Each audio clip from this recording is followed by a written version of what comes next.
nous avons documenté dans ce rapport au moins 1639 exécutions en 2025, ce qui en fait le chiffre le plus élevé depuis 35 ans. Ça fait 35 ans que nous n'avions pas eu un nombre d'exécutions aussi élevé. Et je tiens à rappeler l'importance de ce au moins, le travail de notre partenaire Human Rights sur le terrain pour documenter exécution, pour confirmer exécution après exécution est un travail de fourmi. C'est un travail extrêmement compliqué qui a été fait sur l'année 2025. Et vous avez bien conscience que cette année et ces derniers mois ont été particulièrement difficiles pour faire ce travail de documentation. Et cela nous donne des chiffres, cela nous donne une photographie de la question de l'utilisation de la peine de mort comme chaque fois une accusation nationale. 68% d'augmentation des exécutions entre l'année dernière et cette année. L'année dernière était une exceptionnelle d'exécution. Cela parle beaucoup sur cette situation. Je vais d'abord laisser la parole à Mahmoud Amiri Mogadam, notre partenaire, pour aussi, derrière ces chiffres, derrière ces cartes, donner des visages, donner de la réalité du corps à ce que c'est que l'application de la peine de mort aujourd'hui.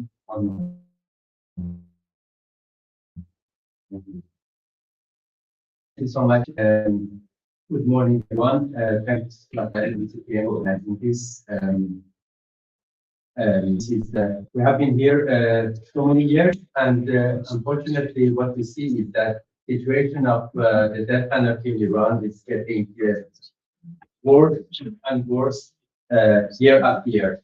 Before, I will give you a short summary of the report and the issues that are we believe are of specific and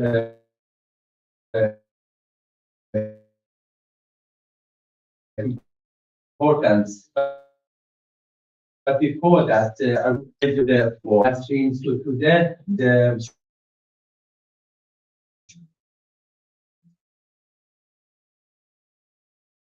human rights lawyer who has and human rights for several decades, and we don't know where she is. Her family is very concerned.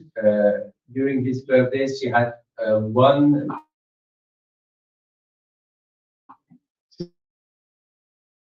short phone call to her family, the Ministry of Intelligence that had arrested her, and the person talking to her asked why your voice is like this. She said that I think because I have been screaming, and we don't know so much more about her.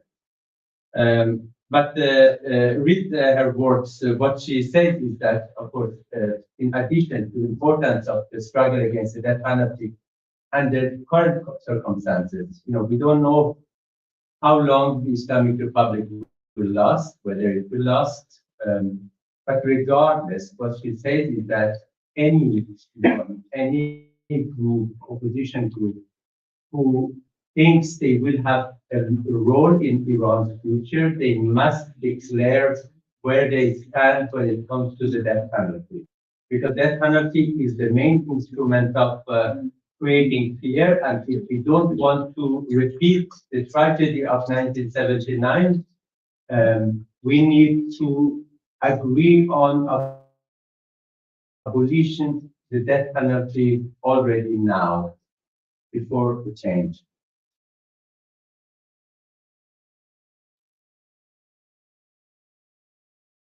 So when it comes to this report, I mean, in general, when it comes to the official charges, basically people in Iran, anyone can be arrested, they can be tortured to confess to any crime.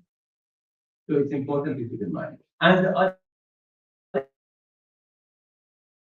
other point is that at least 1,600 men that Rafael mentioned.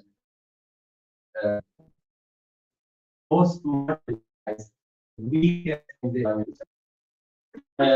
one example is a couple, a man and wife, Ali Abadi, the wife, and Younes Madashams. Two Afghan citizens moved to Iran 20 years ago. They were arrested. They were working as caretakers in a building. They were arrested for drug offenses. We don't know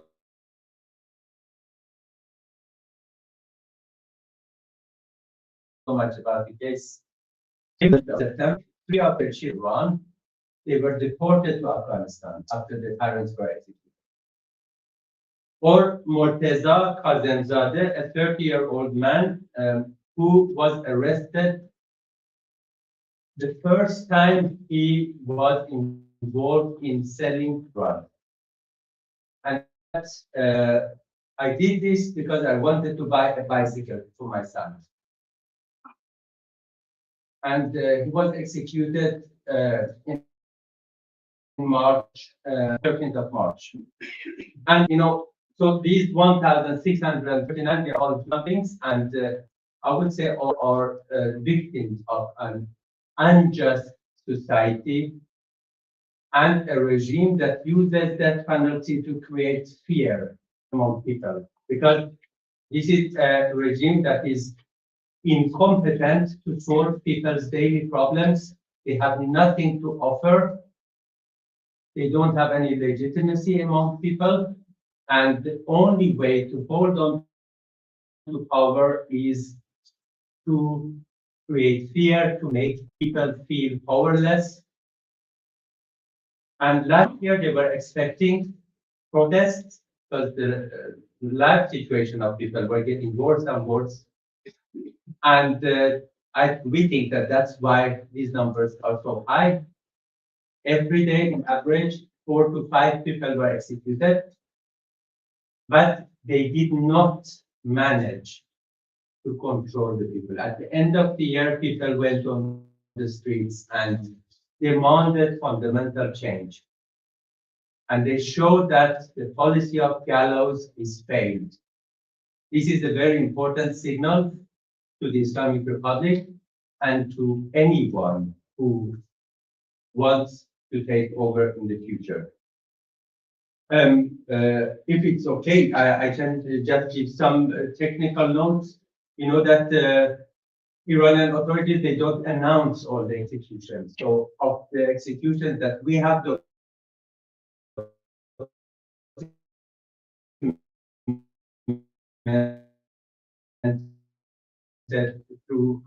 so 93% were not. In addition to this 1,639, we have more than 500 cases that we have not included. Some of it could be because it is very difficult. Iran is a big country, but we cannot rule out the possibility that there have been attempts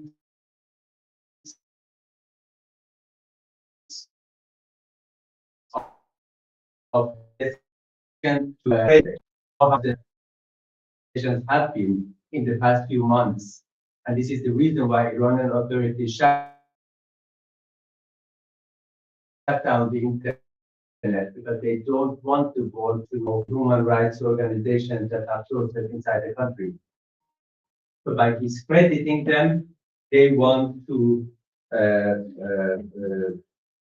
make their own narrative to be the main narrative. And what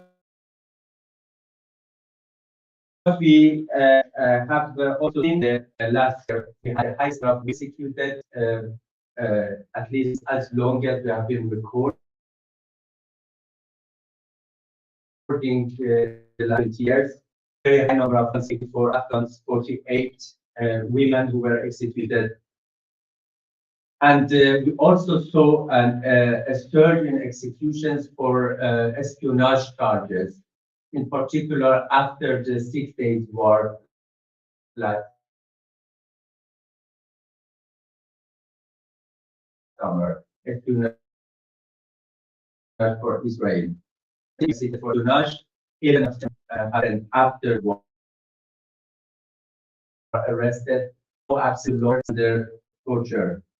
In comparison, so 13 last year, the year before, it was maximum 6 people executed for espionage.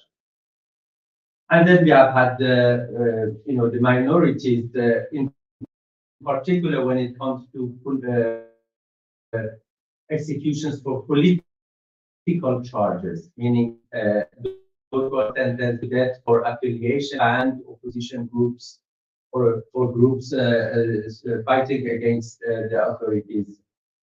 Among them, there were 6 Ahwazi Arabs. There were 3 people, members of a Sunni group, a Kurdish political prisoners, and 2 members of People's organization,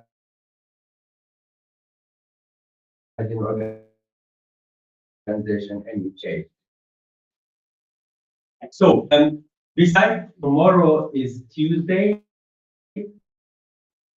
In 106 weeks, there have been prisoners in more than 56 prisons now who go every Tuesday or hunger strike to protest against the death penalty. And it's not only death penalty for political charges, but all death penalties. Tomorrow it will be 116.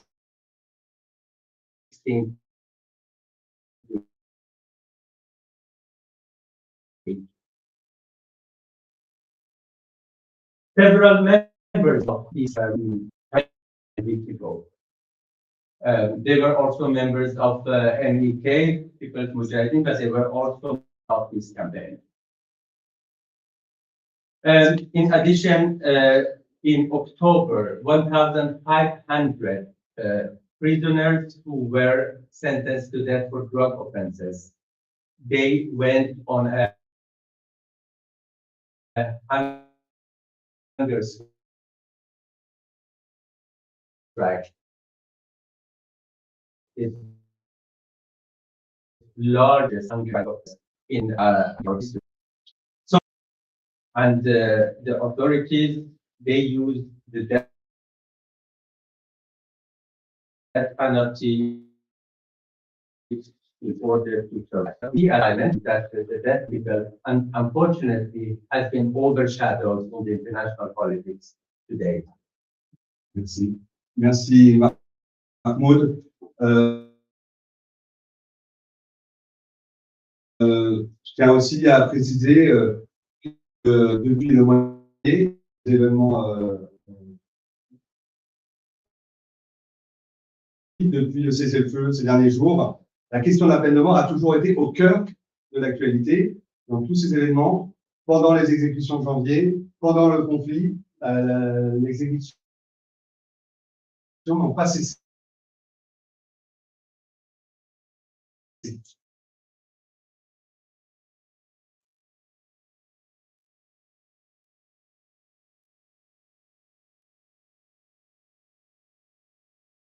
C'est un signe important de la peine de mort. Nous cessons les premières victimes de ce blackout digital qui empêche le monde d'avoir un regard sur ce qui est derrière les lignes. Nous savons que ces dernières semaines, nous avons eu déjà, entre le 30 mars et le 6 avril, on a déjà eu 10 personnes exécutées en 8 jours. Nous savons que parmi ceux-là, un certain nombre de jeunes adultes ont été exécutés et nous montre à quel point ça continue et ça continuera encore. C'est aussi important, on a parlé de 48 femmes exécutées en 2025 et puis derrière ce chiffre, il y a aussi, on a évalué à au moins 3278 femmes, mères, épouses, filles, qui sont des victimes indirectes de la peine de mort en Iran. Ce sont toutes celles qui, derrière ces condamnés, ces exécutés, vivent le traumatisme et l'impact de la peine de mort au quotidien. De nombreuses exécutions devant des mineurs, devant des enfants. Encore une fois, d'instrumentalisation de l'opinion pour tel un message vis-à-vis de l'opinion publique iranienne, vis-à-vis de la population iranienne.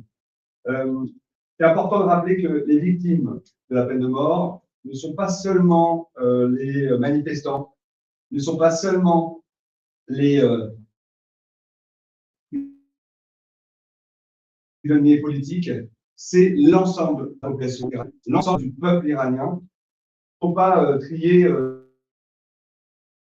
les bons et les mauvais condamnés à mort, les trafiquants de drogue et les prisonniers politiques de cet outil de répression massive et la peine de mort. Je parle de répression massive. Un expert des Nations Unies de la mission d'enquête d'établissement des faits des Nations Unies en Iran, Max Duplessis, a déclaré dernièrement que si les exécutions s'inscrivent dans le cadre d'une attaque généralisée et systémique pour une population civile en tant que politique, alors les responsables, y compris les juges, il faut être tenus cette mission d'enquête sur l'établissement des faits des Nations Unies.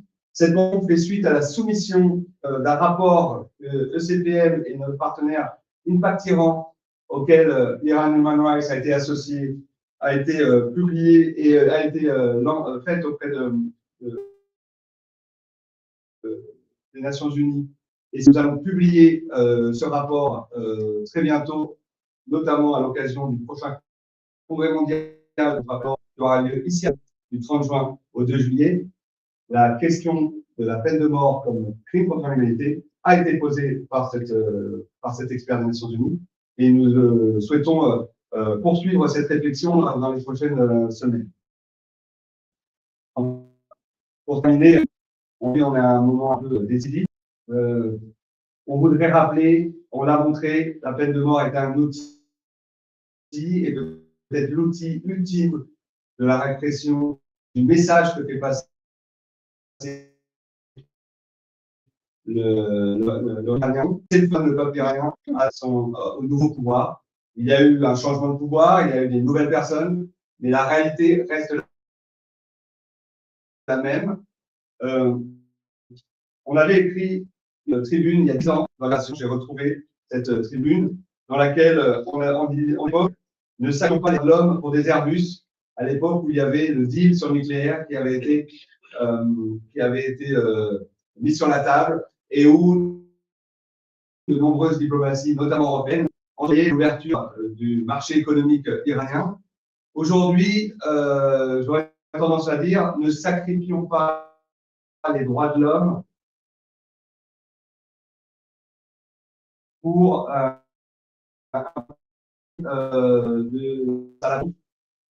soyons la question de mort dans l'Union européenne a son rôle et les pays membres de l'Union européenne ont leur rôle pour s'assurer que les droits de l'homme et la question de la peine de mort en particulier soient au cœur de tout deal qui sera fait entre le régime iranien et les États-Unis, par exemple. Nous appelons aussi, évidemment, la communauté internationale à reprendre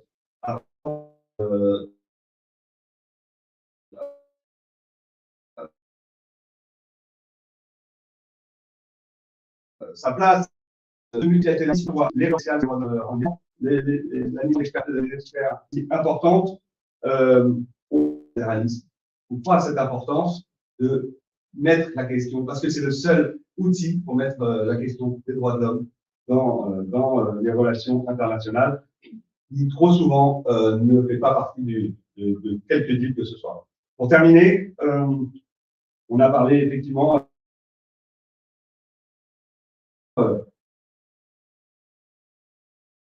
des prisonniers politiques qui réagissent, qui sont là. C'est une situation quand même extrêmement préoccupante, la situation des prisons. Et moi aussi, je voudrais quand même rappeler, pour terminer, et remontrer la photo de Nasrin Sotoudeh, qui nous a fait le plaisir de nous préfacer ce rapport.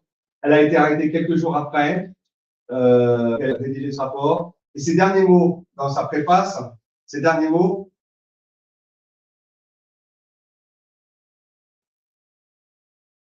je la cite, c'est la question de l'abolition, car c'est la garantie pour prévenir de violences étatiques futures. Donc, je terminerai sur ces mots. La peine de mort n'est pas anecdotique. La peine de mort est au cœur des relations internationales et du futur de l'Iran. Bon, merci.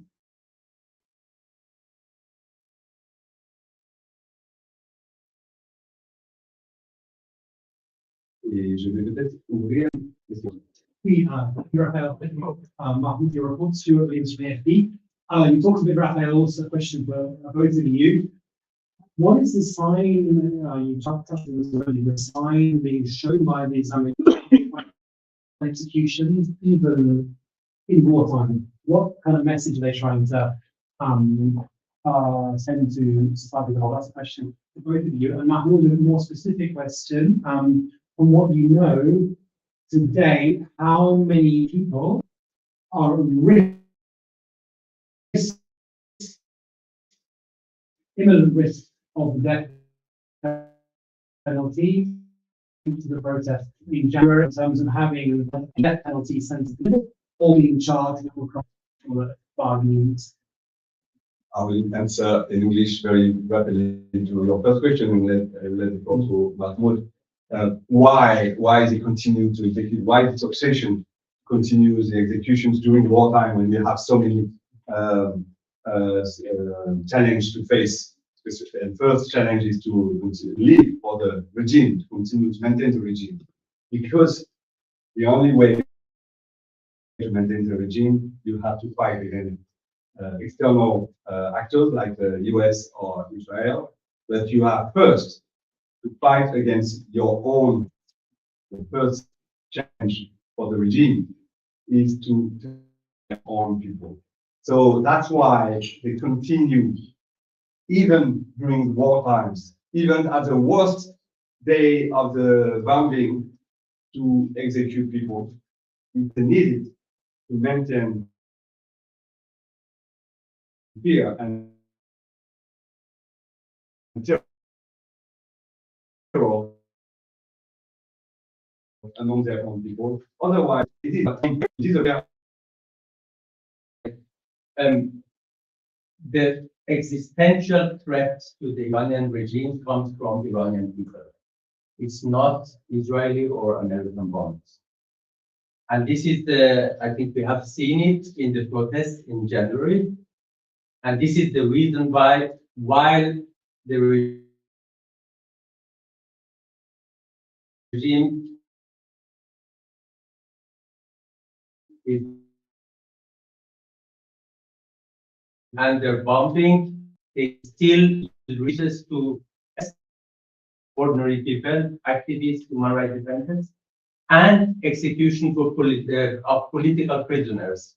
This is because the signal must be sent very clearly to Iranian people, the main threat to the regime. Normally, Iranian authorities, they use executions of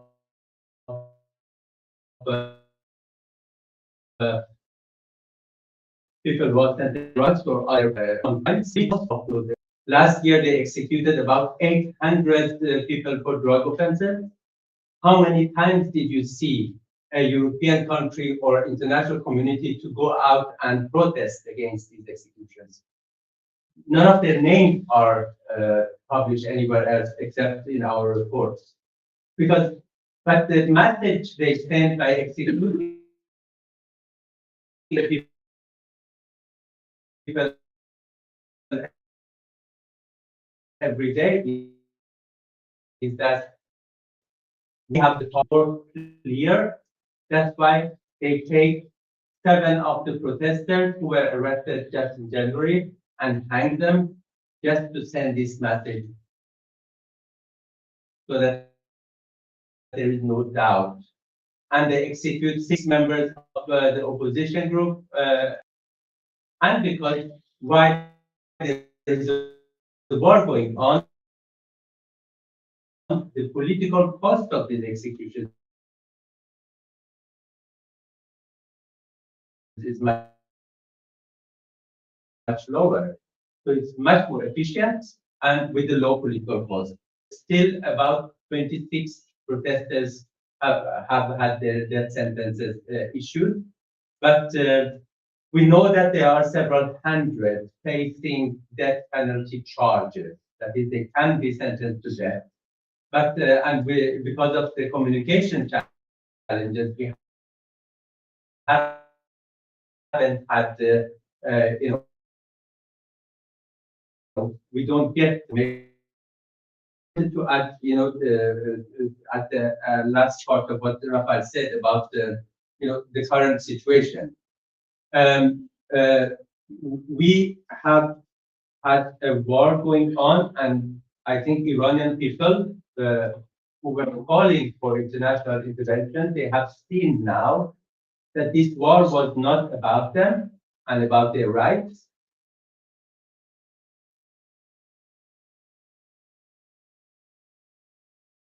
There is no mention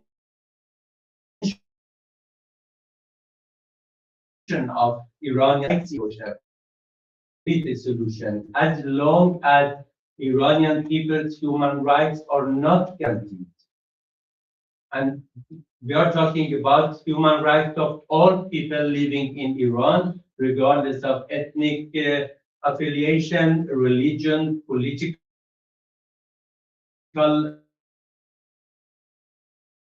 standpoint.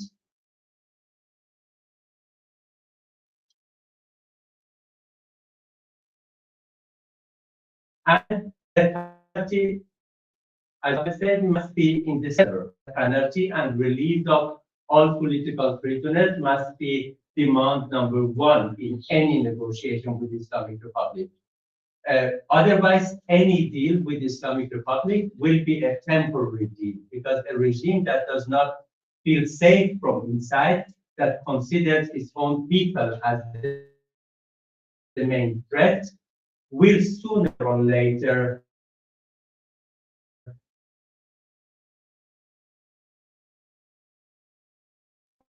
pose threat also to the neighboring countries. Own people.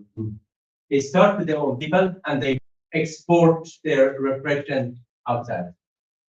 Juste rajouter un mot avec ce chiffre de 1639 exécutions au moins en 2025. L'Iran est non seulement le premier pays à exécuter habitant, mais cela en fait peut-être pour la première fois le premier pays en valeur absolue d'exécution. Puisque vous savez que la Chine ne publie pas ces chiffres, nous n'avons pas d'estimation réelle sur le nombre d'exécutions. On dit depuis des années que c'est entre 1000 et 10 000, mais avec ce chiffre de 1600, peut-être 2000 exécutions, entre 1700 et 1639 exécutions, l'Iran peut-être devient le premier pays qui exécute au monde par habitant ou pas. En fait, c'est extrêmement important qu'il y a vraiment un palier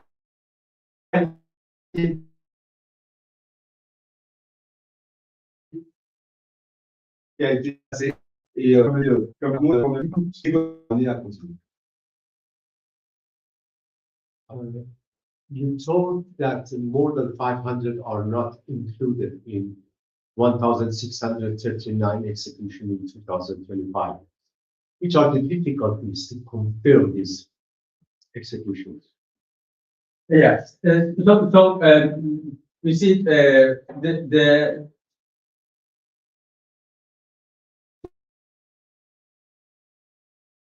Iranian judiciary is not transparent in organization, and on the information we can get to our sources inside Iran. It could be sources inside the prisons, it could be families, lawyers, but in the last 18 years, we have managed to build a broad network that covers most of the country, or basically all the country.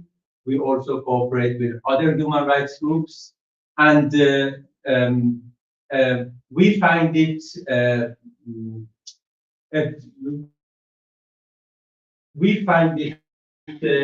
abnormal to have such a high number of cases that we cannot confirm.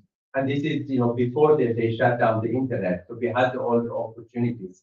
So that's why, although some of it could be because of the limitations, we cannot rule out the possibility of misinformation as well. Donc, je rajouterais peut-être que si on prend le cas, je vais prendre partir un exemple, Ali a été le 8 janvier dernier, il a été exécuté le 6 avril, tout dernièrement. Il y a 3 mois entre son arrestation et son exécution, qui montre aussi la situation des procès inéquitables et peu d'informations dans un contexte du digital blackout, du blackout digital, qui rend quasiment impossible aujourd'hui ou extrêmement difficile à pouvoir documenter les exécutions. Les familles ne peuvent beaucoup moins visiter leurs relatifs prisonniers. Donc, ça donne une situation d'affaiblissement en plus des prisonniers et de situation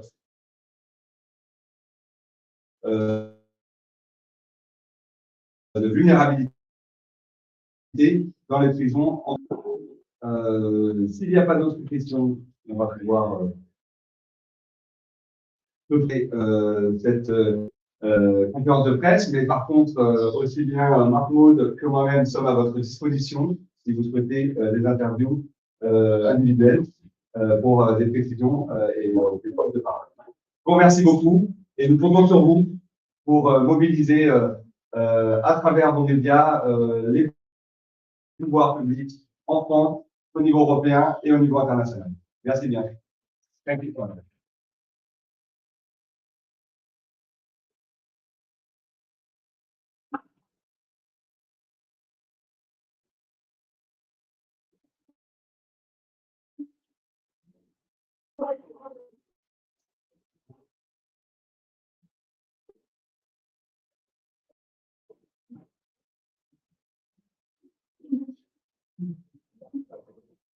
you.